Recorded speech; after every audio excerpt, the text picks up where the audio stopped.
Hello, Namaste. This is Nidhi. Welcome to In Depth.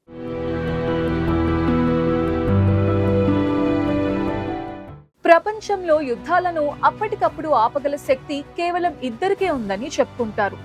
వారిలో ఒకరు America అధ్యక్షుడు Donald Trump అయితే మరొకరు ప్రపంచ శాంతి కోసం తప్పించే కేఏ పాల్. భారత్ పాకిస్తాన్ యుద్ధం జరగరాదు అన్న తపన వారిలో తప్ప మరెవ్వరిలోనూ కనిపించదు. ఒక్కసారిగా పాకిస్తాన్ కు ఎలా బ్రేకులు వేయాలో, ఒక్క మాటతో భారత్ ని దారిలో ఎలా పెట్టాలో డొనాల్డ్ ట్రంప్ కి తెలిసినంత మరెవరికి తెలీదు. నాకు తెలియకుండా ఈ యుద్ధం మొదలైంది, ఇలా ఎందుకు చేశారు మోదీ అంటూ హుటాహుటిన టర్కీ బయలుదేరారు కేఏ పాల్. కానీ ఆయనను విమానాశ్రయంలోనే నిలిపివేశారు ఇండిగో సిబ్బంది. దాంతో ఆయన చేసిన రచ్చ అంతా ఇంత కాదు. తాను యుద్ధం ఆపేసిన శుభ సందర్భంలో మిడిల్ ఈస్ట్ పర్యటనకు బయలుదేరారు డొనాల్డ్ ట్రంప్. రాజు వెడలే రవితేజ మూలధరగా అన్నట్టు ఆయన విమానానికి కూడా సౌదీ వార్ జెట్లు రాయల్ వెల్కమ్ చెప్పాయి. ఆ సందర్భంగా ఆయన సౌదీ యువరాజు సల్మాన్ కలిసి మొత్తానికి భారత్ పాకిస్తాన్ల మధ్య యుద్ధాన్ని ఆపేశానంటూ గొప్పలు పోయారు. కానీ సల్మాన్ కు అన్ని విషయాలు ముందే తెలుసు. కాకపోతే అమెరికా నుంచి వచ్చిన అధ్యక్షుడు కాబట్టి మర్యాదలతో స్వాగతించాడు. ఇద్దరి మధ్య బైడెన్ కాలంలో నిలిచిన చర్చలు మళ్లీ మొదలయ్యాయి. ఇటువైపు ఇండిగో తనను విమానం ఎక్కనీలేదన్న కోపంతో ఊగిపోయిన ప్రజాశాంతి పార్టీ అధినేత కేఏ పాల్ అన్నంత పని చేశారు. ఆయన ఏదో రకంగా టర్కీ వెళ్లి అక్కడ మహదీ అనే వ్యక్తితో కలిసి ఓ వీడియోని రిలీజ్ చేశారు. మహదీ చైర్మన్ అని తన పోస్ట్ లో తెలిపారు. కానీ దేనికి చైర్మన్ ఆయనకు టర్కీ ప్రభుత్వానికి సంబంధం ఏంటో, అసలు తాను టర్కీ ఎందుకు వెళ్లాడో మాత్రం చెప్పలేదు. పాకిస్తాన్ కి టర్కీ మిసైల్స్ అమ్మింది నిజమేనని అన్నారు.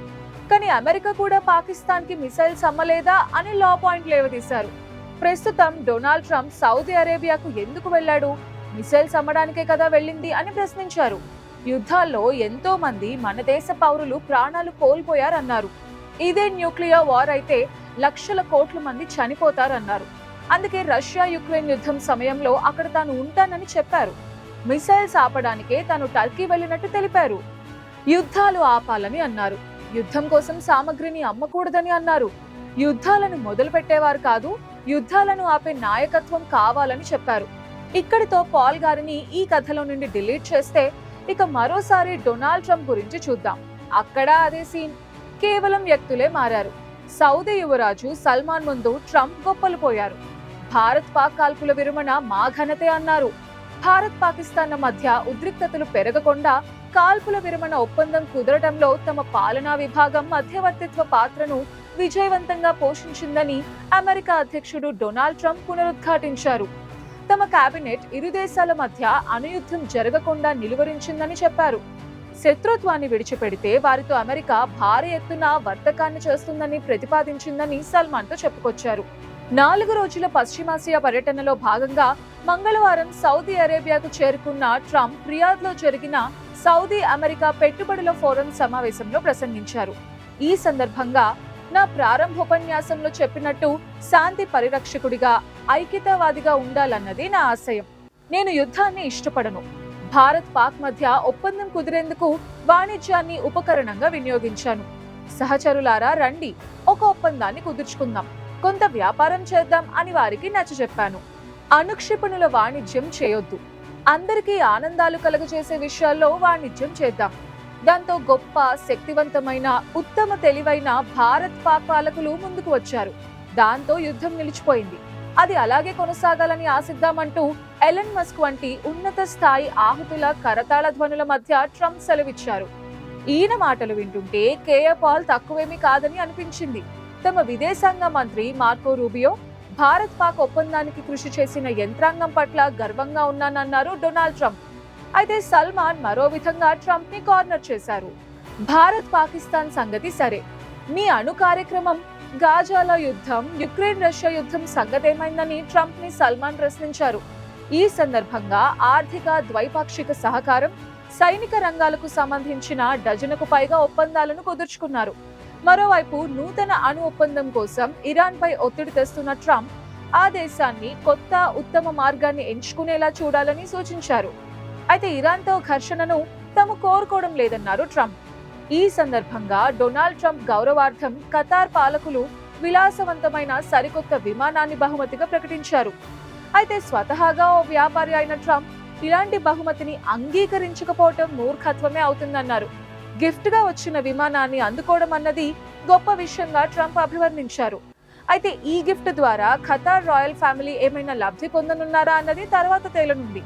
అదీ కాకుండా ఇలా విదేశాల నుండి బహుమతిగా వచ్చే విమానంతో భద్రతాపరమైన సమస్యలు తలెత్తుతాయా అన్నది కూడా తర్వాతే తెలుస్తుంది. ఇక మన విషయానికి వద్దాం. ఆయన అత్యుత్సాహంతో భారత్ పాకిస్తాన్ యుద్ధం నిలిచిపోయింది. ఇరు దేశాలు సీజ్ ఫైర్ కి అంగీకరించాయని చేసిన ట్వీట్ దేశంలో కలకలం రేపిందని చెప్పుకోవాలి. భారత ప్రధాని మోదీకి ఈ అనుకోని పరిణామం మింగుడు పడటం లేదు. ఆయన ప్రకటన, ఆ వెంటనే విదేశాంగ శాఖ కార్యదర్శి విక్రమ్ మిశ్రీ చేసిన కాల్పుల విరమణ ప్రకటనతో జనంలో కూడా ఆగ్రహం వ్యక్తమైంది. ఈ మాత్రం పాకిస్తాన్తో 3 రోజుల యుద్ధంతో భారత్ సాధించిందేంటనే ప్రశ్న అధికార పార్టీని ఇరుకున పెట్టింది. అసలు యుద్ధం ఆపడానికి ట్రంప్ ఎవరు? ఆయనతో వర్తకం ఆఫర్ కుదుర్చుకోవడానికి యుద్ధాన్ని ఆపేశారా? అసలింతకు ఆ వాణిజ్యం ఏంటి అని నెటిజన్స్ ప్రశ్నల వర్షం కురిపించారు. దీంతో కేంద్రం దిద్దుబాటు చర్యలకు దిగింది. ఆపరేషన్ సింధూర్ నిలిచిపోలేదని, కేవలం పాజ్ చేయబడిందని ప్రధాని మోదీ తెలిపారు. పాకిస్తాన్ తోకజాడిస్తే ఆపరేషన్ మళ్లీ మొదలవుతుందని స్పష్టం చేశారు. భారత్ పాక్ మధ్య కాల్పుల విరమణకు సంబంధించి అమెరికా జరిపిన చర్చల సమయంలో అసలు వాణిజ్య అంశమే చర్చించలేదని ఆ తర్వాత భారత్ స్పష్టం చేసింది. మరి వాణిజ్యం అంశమే లేనప్పుడు డొనాల్డ్ ట్రంప్ ప్రతిరోజు కొత్త వాదనలు ఎందుకు చేస్తున్నారన్నది ప్రశ్నగానే మిగిలిపోయింది. వైట్ హౌస్ లో జరిగిన విలేకరుల సమావేశంలో కాల్పుల విరమణ కోసం తాను భారత్ పాకిస్తాన్లపై ఒత్తిడి తెచ్చానని, ఇది జరగకపోతే 2 దేశాలతో వాణిజ్యాన్ని ముగిస్తానని అన్నట్టుగా ట్రంప్ చెప్పారు. వాణిజ్యం కారణంగానే ఈ ఘర్షణను ముగించడానికి భారతదేశం, పాకిస్తాన్ అంగీకరించాయని కూడా ఆయన అన్నారు. ఇదిలా ఉండగా యుక్రెయిన్ అధ్యక్షుడు జెలెన్స్కీ తుర్కియేలోని ఇస్తాంబుల్ చేరుకున్నారు. యుద్ధాన్ని ఆపేస్తానని చెప్పిన ట్రంప్ తమ యుద్ధం సంగతే మర్చిపోయారని గుర్తు చేశారు. ట్రంప్ చెప్పినట్టు పుతిన్ చర్చలకు రాకపోతే మాత్రం ఆయన యుద్ధాన్ని ముగించాలని కోరుకోవడం లేదన్న విషయం స్పష్టమవుతుందన్నారు. అమెరికా అధ్యక్షుడు డొనాల్డ్ ట్రంప్ ఒత్తిడితో ఇరు దేశాల మధ్య శాంతి చర్చలకు సన్నాహాలు జరుగుతున్న వేళ ఈ పరిణామం చోటు చేసుకుంది. అటు ఇజ్రాయెల్ గాజా వద్ద కూడా అలాంటి సమస్య పెండింగ్ లో ఉంది. అక్కడ కూడా యుద్ధం ఇంకా జరుగుతూనే ఉంది. యుద్ధాలను ఆపేస్తానని బయలుదేరిన డొనాల్డ్ ట్రంప్ సూడాన్ యుద్ధం వైపు కన్నెత్తైనా చూడకపోవడంపై విమర్శలు వస్తున్నాయి. నిజానికి వారం క్రితం ఈ యుద్ధం గురించి మాకేం సంబంధం, మేమేం కల్పించుకోమనే అమెరికా చెప్తూ వచ్చింది. పెహల్గాంలో చోటు చేసుకున్న మారణ హోమానికి పాకిస్తాన్ ప్రేరేపిత ఉగ్రవాదమే కారణం కాగా భారత్ భారీగా దాడులు చేపట్టింది. 26 మంది పర్యాటకులను పొట్టన పెట్టుకున్న ఉగ్రవాదులపై వైమానిక దాడులు సాగించింది భారత్. పాకిస్తాన్ పాక్ ఆక్రమిత కాశ్మీర్ భూభాగంపై పాతుకుపోయిన ఉగ్రవాద సంస్థలను పెకిలించి వేసింది. మరో 2 రోజుల్లో పాకిస్తాన్ భారత్ కాళ్లపై పడే సమయానికి డొనాల్డ్ ట్రంప్ ఎంట్రీతో ఆ అవకాశం లేకపోగా తామే గెలిచాము, భారత్ కాళ్ల బేరానికి వచ్చిందని ప్రచారం చేసుకుంటున్నారు పాకిస్తాన్ నేతలు. పాకిస్తాన్ పై దూసుకుపోతున్న మన బలగాలకు కాల్పుల విరమణ రూపంలో కేంద్రం హఠాత్తుగా బ్రేక్ వేయాల్సి వచ్చింది. పోనీ ఈ కాల్పుల విరమణతో భారత్ కు ఏదైనా ప్రయోజనం కలిగిందా అంటే అది లేదు. కానీ ఈ కాల్పుల విరమణకు కారణమైన అమెరికా అధ్యక్షుడు ట్రంప్ మాత్రం భారత్ పాక్ మధ్య అణుయుద్ధాన్ని తానే ఆపానని, లక్షల మంది పౌరుల ప్రాణాల కాపాడానని యుద్ధ విరమణ క్రెడిట్ కొట్టేసి సెల్ఫ్ డబ్బా కొట్టుకుంటున్నారు. ఇప్పుడు చెప్పండి, డొనాల్డ్ ట్రంప్ కి కేఏ పాల్ కి మధ్యలో తేడా ఏమైనా కనిపిస్తోందా? అయినా ఇద్దరు అమెరికన్సే కదా అంటున్నారు విశ్లేషకులు. మరో అంశాన్ని చూసే ముందు చిన్న బ్రేక్ తీసుకుందాం. Don't go away, stay tuned.